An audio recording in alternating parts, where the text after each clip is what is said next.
నడక అంటే గుర్తొచ్చేది నా చిలక. ఇంటి నుంచి చిలకాడికి పోయి వచ్చేసరికి 9 కిలోమీటర్లు. అరే ఇప్పుడు కిలోమీటర్ నడవడానికే అలసిపోతున్నామే, అప్పుడు 9 కిలోమీటర్లు నడిచినా అలసటే లేదు. ఆరాంసే మళ్ళీ ఇంటికి వచ్చి ఆట పాట ధూమ్ధామ్ చెక్కభజన ఇవన్నీ ఉండే. కానీ ఇప్పుడే అలసిపోతున్నాం ఎందుకంటారు?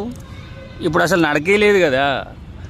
సంవత్సరాల తరబడి నడక లేకుండా అసలు వ్యాయామం లేకుండా ఉంటేనే ఈ కథ. అందుకే రోజు జరంతా నడిచినామంటే ఇక ఏమనిపిస్తుంది, మనం ఎంత నడిచినా మనకు నడిచినట్టు అనిపించదు.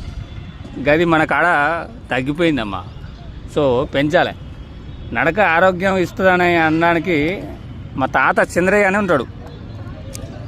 ఒక ఊరు నుంచి ఇంకో ఊరు 40 కిలోమీటర్లు అంటే నడిచిపోయి వచ్చేటోడు. అందుకనేమో 90 ఏళ్ళైనా ఆయనకైనా వండుకొని తినడం.